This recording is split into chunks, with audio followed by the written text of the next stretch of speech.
আমি আইনুন নাহার রত্না। আমি Chittagong commerce college থেকে ম্যানেজমেন্ট বিষয়ের উপর মাস্টার্স কমপ্লিট করেছি। আজ আমি বলবো আমার জীবনের সেই সত্য, যে সত্যকে তালাশ মিথ্যা দিয়ে ঢেকে দিয়েছে, মিথ্যার চাদরে ঢাকা পড়া সেই সত্যকে আজ আমি পুরোপুরি উন্মোচিত করব এই পুরো পৃথিবীর সামনে। টিভিতে যখন তালাশ অনুষ্ঠানটি দেখতাম তখন খুব আগ্রহ নিয়ে দেখতাম। আমাদের সমাজে আমাদের অগোচরে কত অন্যায়, কত নির্যাতন সংগঠিত হচ্ছে, যেগুলো তারা তুলে ধরছে। কিন্তু তালাশ টিম যখন আমার জীবনে আসলো তখন প্রমাণ পেলাম তারা তাদের ব্যবসার জন্য কিভাবে সমাজের এক নির্যাতিত নারীকে অন্ধকারের চেয়ে আরো অন্ধকারে দিকে ঠেলে দেওয়ার চেষ্টা করলো। সেই নির্যাতিত নারীকে তারা মুক্তির পথ না দিয়ে ক্রমান্বয়ে ধীরে ধীরে ধ্বংসের মুখে ঠেলে দিল। এই মিথ্যা অপপ্রচার করে তালাশ এই সমাজে প্রতিষ্ঠিত করেছে আমি খারাপ মেয়ে। এর বিনিময়ে তারা অর্জন করেছে হাজার হাজার লক্ষ লক্ষ টাকা। তারা বলির পাঠা বানিয়ে আমাকে তারা ব্যবসা করেছে। আমার বিয়ে হয় চট্টগ্রামের মমিনুল হক নামে একজনের সাথে। সংসার জীবনে আমার এক ছেলে এক মেয়ে। বাঙালি নারীদের মতো আমারও স্বপ্ন ছিল স্বামী সন্তান নিয়ে সুখের সংসার করব। কিন্তু এক সময় আবিষ্কার করলাম আমার স্বামী মাদকাসক্ত। তাকে পারিবারিকভাবে এবং বিভিন্নভাবে সুস্থ করার জন্য অনেক চেষ্টা করলাম। তাকে সে নেশার জগৎ থেকে ফেরানোর জন্য কি করিনি আমি। যখন যেখানে যে বলেছে, যেভাবে বলেছে আমি সেখানে ছুটে গিয়েছি, কিন্তু কোনোভাবেই আমি তাকে ফেরাতে পারিনি সে নেশার জগৎ থেকে। যখনই আমি তার এই কাজের প্রতিবাদ করেছি তখনই সে আমাকে অকথ্য ভাষায় গালাগালি, প্রচন্ড রকমের মারধর করত। বাবা মার চাওয়া নির্যাতন মেনে নাও, কিন্তু প্রতিবাদ করা যাবে না। শ্বশুর পক্ষের চাওয়া নির্যাতন মেনে নাও, প্রতিবাদ করা যাবে না। আত্মীয় স্বজনের চাওয়া নির্যাতন মেনে নাও, কারণ সে তো আর ভালো হচ্ছে না। আমার প্রশ্ন, কেন কেন আমাকে নির্যাতন মেনে নিতে হবে? যে সমাজ নারীদের মুক্তির কথা বলে সে সমাজে কেন আমার মতো হাজার হাজার মেয়েকে দুশ্চরিত্র মাদকাসক্ত স্বামীর দ্বারা নির্যাতিত নিষ্পেষিত হয়ে ধুকে ধুকে মৃত্যুর দিকে যেতে হবে? কেন আমরা প্রতিবাদ করতে পারবো না? কেন আমাদেরকে এভাবে আত্মহত্যার দিকে ঠেলে দেওয়া হচ্ছে? আজ আমি এই কেনর উত্তর চাই কথিত সভ্য জগতের কাছে। আমার চোখের সামনে আর কোনো পথ খোলা ছিল না। শেষ প্রচেষ্টাটুকু আমার নিঃশেষ হয়ে গেছে। আর কি বা করার থাকতে পারে? আমার মনে হয়েছিল আমি ধীরে ধীরে আত্মহত্যার দিকে ধাবিত হচ্ছিলাম। ঠিক তখন এক মহাসত্য আমার জীবন রক্ষা করল। সেই সত্যের সন্ধান পেলাম আমি হিজবুত তৌহিদের প্রতিষ্ঠাতা মাননীয় ইমামুজ্জামান জনাব মোহাম্মদ বাইজিদ খান পন্নীর কাছ থেকে। হিজবুত তৌহিদে আমাকে শিখিয়েছে মানুষের জীবন কত গুরুত্বপূর্ণ, কিসে তার জীবনের সার্থকতা, কি তার দায়িত্ব, কি তার কর্তব্য। মানব জাতির প্রতি সেই সুমহান কর্তব্যকে পাশ কাটিয়ে আত্মহত্যার পথ বেছে নেওয়া স্বার্থপরতা, মহাপাপ। মানব জাতি প্রতি সেই মহান কর্তব্য পালনের জন্য যে আকুতি, সে আকুতি আমাকে সে আত্মহত্যার পথ থেকে ফেরালো। আজ আমি এই মুহূর্তে এখানে দাঁড়িয়ে আমার মনে হচ্ছে আমি সেদিন আমার জীবনের মানে খুঁজে পেলাম, আমি আমার বেঁচে থাকার অর্থ খুঁজে পেলাম। আমি বিশ্বাস করি এখানে যারা উপস্থিত আছেন প্রত্যেকের জীবনে হিজবুত তৌহিদ একটি আলোকবর্তিকা হিসেবে এসেছে।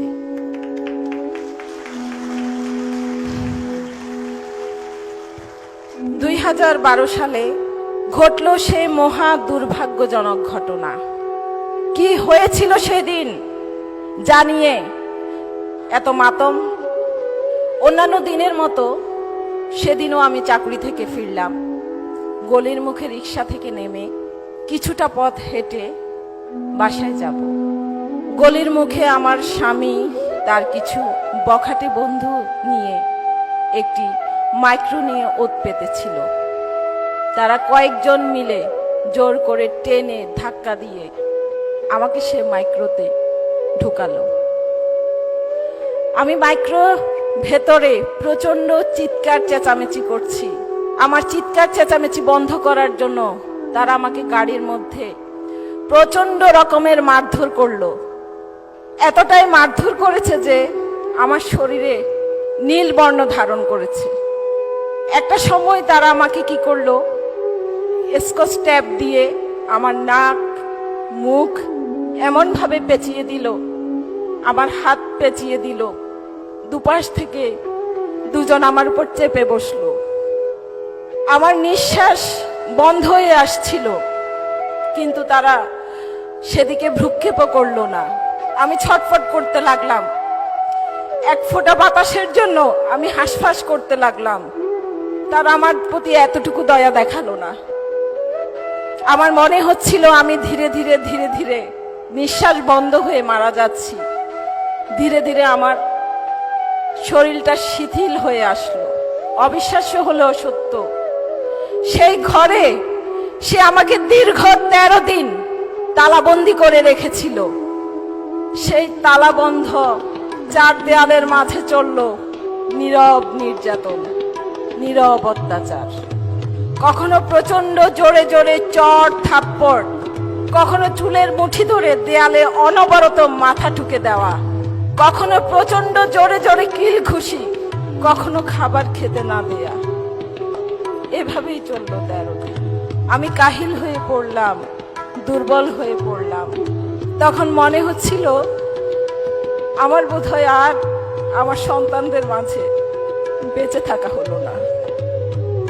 সেই দীর্ঘ 13 দিনের নির্যাতনের পর আমার বোন স্বপ্না, তিনি চট্টগ্রাম ডবল মোরিং থানা থেকে পুলিশ নিয়ে এসে আমাকে উদ্ধার করলেন। তখন আমার স্বামী ওসিকে বোঝালো আমি পাগল হয়ে গেছি, সে পাগলের চিকিৎসা করছে। সে একটি পাগলের মিথ্যা সার্টিফিকেট বানালো এবং সেটা ওসিকে প্রদর্শন করলো। এই নির্যাতনে আমার বাবা, ভাই, স্বামী সবাই হাত মিলিয়েছে। আমি হিজবুত তৌহিদের ইমামের কাছে আশ্রয় চাইলাম। ইমাম বললেন, দেশে আইন আছে, আপনি আইনের কাছে যান। আমার হাতে আইন নাই, আমি আপনার স্বামীকে ধরতে পারবো না। এরপর আমি আমার মুক্তির জন্য ছুটতে শুরু করলাম। আমি গেলাম ঢাকা ভিকটিম সেন্টারে, তাদের সাহায্য চাইলাম। তারা আমার ঘটনা তদন্ত করলো।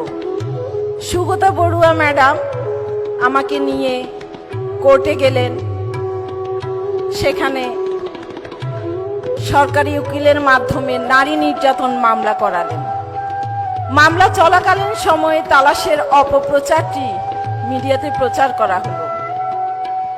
আমি মানসিকভাবে খুবই অসহায় বোধ করলাম। এই মানবাধিকার লঙ্ঘন, এই নির্যাতন তালাশ টিমের ক্যামেরায় ধরা পড়ল না, তাদের ক্যামেরায় ধরা পড়ল এই নির্যাতনের বিরুদ্ধে আমার প্রতিবাদের চিত্র। তখন তালাশ টিম কোথায় ছিল যখন আমাকে বন্দি করে রাখা হয়েছিল? তারা কেবল জানে কি করে স্বার্থ হাসিল করতে হবে, কি করে একটি মিথ্যাকে রং চং মাখিয়ে উপস্থাপন করতে হবে। তারা নির্যাতিত মানুষের পাশে না দাঁড়িয়ে আমার নির্যাতনকারী স্বামীর পক্ষ নিয়ে আমাকেই অপরাধী সাজিয়ে অনুষ্ঠান পরিবেশন করলো। সেখানে তারা আমার কোনো বক্তব্য প্রচার করলো না, অথচ আমি তাদেরকে আমার জীবনের সব কথাই সাক্ষাৎকারে বলেছিলাম, কিন্তু তারা আমার সাক্ষাৎকারের একটি অংশ প্রচার করলো না। একই সাথে আবারও সাংবাদিকতা নামক মহান পেশাকে তারা কলঙ্কিত করলো, তারা আমাকে সমাজে কলঙ্কিত নারী হিসাবে উপস্থাপন করলো। এই সময়টাতে আমি প্রতিটি মুহূর্ত আতঙ্কের মধ্যে থাকতাম। কোথায় যাব, কি করব? এমনও দিন গেছে সারাদিন কোর্টের বারান্দায় বসে থেকেছি। কোথায় যাব? সকাল থেকে সন্ধ্যা পর্যন্ত, কখনো অনাহারে, কখনো অর্ধাহারে। সন্ধ্যার পর ভাবতাম কোথায় যাব, কার কাছে যাব। তালাশ টিমের অপপ্রচারের কারণে আমার সবগুলো দরজা, সবগুলো পথ বন্ধ হয়ে গেছে। আমার আত্মীয় স্বজন আমাকে রাখতে ভয় পাচ্ছে, সেখানে না জানি তালাশ টিম উপস্থিত হয়ে যায়। তাদের মান সম্মানের ব্যাপার। শেষ পর্যন্ত দিশেহারা হয়ে থানার আশ্রয় নিলাম। তখন আমি আমার বড় বোনের বাড়িতে গেলাম, সেখানেও চলল ষড়যন্ত্র। তালাশ টিম, আমার স্বামী, আমার ভাই আমার বোনের বাড়িতে আসলো এবং সেখানে পুলিশের উপস্থিতিতে তারা আমার দুই বোনকে প্রচন্ড রকমের মারধর আরম্ভ করলো। আমি আত্মরক্ষার জন্য আমার হাতের কাছে যাই ছিল তাই নিয়ে প্রতিরোধ করার চেষ্টা করলাম, অথচ তালাশ সেটাকে অপপ্রচার করলো। হিজবুত তৌহিদের নারীদের কাছে রড থাকে, তারা বাবাকে মারতে যায়, ইত্যাদি ইত্যাদি। ধিক্কার সেই মনুষ্যত্বকে, যে মনুষ্যত্ব স্বার্থের কাছে ভুল লুণ্ঠিত হয়ে যায়। ধিক্কার সেই মানবতাকে, যে মানবতা নির্যাতিত মানুষের পাশে না দাঁড়িয়ে অন্যায়ের পাশে দাঁড়ায়। আমি ধিক্কার জানাই তাদের। আমাকে ইস্যু বানিয়ে তালাশ টিম হিজবুত তৌহিদের বিরুদ্ধে অপপ্রচার চালানো হচ্ছে। হিজবুত তৌহিদ নারীদেরকে ঘর ছাড়া করছে। হিজবুত তৌহিদের নারীরা স্বামী সন্তান রেখে সুইসাইড স্কোয়াডে যোগ দিচ্ছে, ইত্যাদি ইত্যাদি।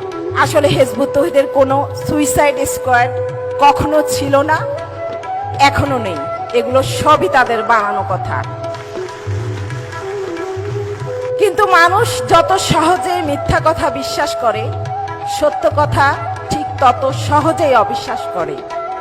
আমার বেলায় ঠিক এটাই ঘটেছে। ইসলাম বিদ্বেষী গণমাধ্যমগুলো হিজবুত তৌহিদের বিরুদ্ধে অপপ্রচার চালানোর কোনো একটি সুযোগও হাতছাড়া করে না। কিন্তু আমি সাক্ষ্য দিচ্ছি, হিজবুত তৌহিদের ইমাম মানব জাতির মুক্তির জন্য সংগ্রাম করছেন। তিনি প্রত্যেক নির্যাতিত নিপীড়িত মানুষের বন্ধু, তাদের রক্ষাকর্তা হিসাবে সত্য নিয়ে দাঁড়িয়েছেন। যে নারীদেরকে সুইসাইড স্কোয়াডের সদস্য বলে অপপ্রচার চালানো হচ্ছে, সে নারীরাই আজ লাখো কোটি নারীর মুক্তির জন্য সংগ্রাম করে যাচ্ছে, জঙ্গিবাদের বিরুদ্ধে লড়াই করে যাচ্ছে। তাদের এই অবদান একদিন অবশ্যই স্বীকৃতি পাবে। ওই সময় আমি মাননীয় প্রধানমন্ত্রীর প্রতিও চিঠি লিখে আমি আমার দুর্দশার কথা ব্যক্ত করেছিলাম। আজ আবারও এই মঞ্চ থেকে আমি সরকার প্রধান সহ প্রশাসনের প্রতি আকুল আবেদন জানাতে চাই, কতিপয় গণমাধ্যমের এই মিথ্যাচারের বিরুদ্ধে আপনারা আইনি পদক্ষেপ গ্রহণ করুন।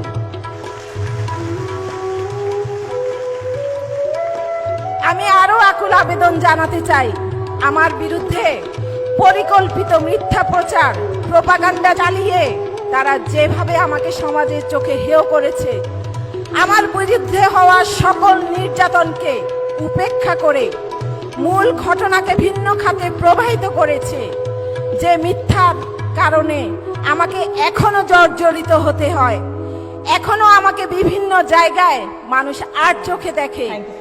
এই অবস্থা থেকে আমার নিষ্কৃতি পাবার পথ কি? এর বিচার কি হবে না? যে তালাশটি পুরো পৃথিবীকে দেখালো আইনুন নাহার সন্তানদের ফেলে রেখে চলে গেছে, আমার খুব ইচ্ছে করে সেই তালাশ টিমকে জিজ্ঞেস করতে, আজ আমার সন্তানরা কোথায়, তারা কি খাচ্ছে, তাদের ভরণ পোষণ কে করছেন? হ্যাঁ, এই আমি আজও চাকরি করে আমার সেই সন্তানদের লালন পালন করে সুশিক্ষিত করে সুসন্তান হিসেবে গড়ে তোলার চেষ্টা করছি। ধন্যবাদ। উপস্থিত যারা এখানে আছেন সবাইকে আমার পক্ষ থেকে সালাম, সালামু আলাইকুম। আপনারা সবাই আমাদের জন্য দোয়া করবেন, যেন শেষ পর্যন্ত আমরা এই পথের উপর, এই সত্যের উপর, এই মতের উপর দৃঢ় থাকতে পারি। সবাইকে ধন্যবাদ। এই দুই বোনকে নিয়ে বাংলাদেশের হলুদ সাংবাদিকতার সারা বাংলাদেশ সহ সারা দুনিয়াময় প্রচার করা হয়েছে। সেখানে আমার এলাকায় গিয়ে আমার সবচেয়ে বিরোধী যে শয়তান প্রকৃতির লোকটি তার সাক্ষাৎকার দেওয়া হয়েছে। করটিয়ায় গিয়ে ধর্মকে নিয়ে রাজনীতিকারী সেই অপশক্তির সবচাইতে যে জঘন্য ক্যাডার তার সাক্ষাৎকার দেওয়া হয়েছে। সেখানে তুলে ধরা হয়েছে যে হিজবুত তাওহীদ মেয়েদেরকে বাসা থেকে ভাগিয়ে নিয়ে যাচ্ছে, সুসাইড স্কোয়াডে যোগ দিচ্ছে। হিজবুত তাওহীদ মেয়েরা হাতুড়ি রাখে, রড রাখে ইত্যাদি। আমার বাড়িতে যখন হামলা চালানো হলো আমি হিসাব খুঁজে পাচ্ছিলাম না। আমি তো কোনো অন্যায় করি নাই, আমি তো কোনো আইন ভঙ্গ করি নাই। আমার বাড়িতে এইভাবে হাজার হাজার লোককে একত্রিত করে কারা উস্কানি দিল, কিভাবে উস্কানি দেওয়া হলো? ঘটনা ঘটার পর থানার পুলিশরা আসলেন, এলাকার লোকজন আসলেন। আসার পর প্রত্যেকের মোবাইলে দেখানো হলো তালাশ অনুষ্ঠান। প্রত্যেকের মোবাইলে অ্যান্ড্রয়েড সেটের মধ্যে ঢুকিয়ে দেওয়া হয়েছে। প্রত্যেকে তালাশ অনুষ্ঠান দেখে দেখে এমন ভাবে প্রভাবিত হয়েছে, জনগণ ধরেই নিয়েছে আমরা খারাপ, আমরা খ্রিস্টান, আমরা জঙ্গি, আমরা নারীদেরকে ঘর থেকে বের করে দিচ্ছি, আমরা সঙ্গে হাতুড়ি রাখি, আমরা সঙ্গে রড রাখি ইত্যাদি ইত্যাদি। নোয়াখালীতে এই হত্যাকাণ্ডের পিছনে আমি মনে করি এবং আমার দাবি তালাশ অনুষ্ঠানের ইন্ধন রয়েছে। একদিন এই হত্যাকাণ্ডের যারা মূল আসামি তাদের সঙ্গে মিথ্যাবাদী এই মিডিয়ার অনুষ্ঠান নির্মাতাদের বিচার হবে ইনশাআল্লাহ।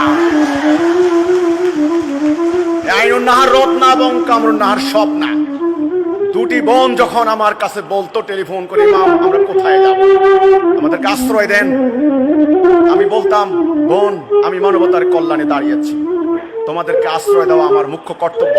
কিন্তু আজ আমি অসহায়, যদি আমি তোমাদেরকে আশ্রয় দেই প্রচার করা হবে আমি তোমাদেরকে ভাগিয়ে নিয়ে গিয়েছি। মিডিয়া লাগিয়ে দিয়েছে, ধর্ম ব্যবসায়ীর অপপ্রচারে লিপ্ত রয়েছে, তোমরা আইনের কাছে যাও, তোমরা থানায় যাও। এই বোনগুলি কি কষ্ট করেছে রাস্তাঘাটে খেয়ে না খেয়ে। আজকে আপনারা তাদের মুখে তাদের জীবনের ইতিবৃত্ত শুনলেন। এরকম রত্না এবং স্বপ্নার মতো লক্ষ লক্ষ নারীকে অত্যাচারী জালেমদের হাত থেকে রক্ষার জন্য হিজবুত তাওহীদ দাঁড়িয়েছে।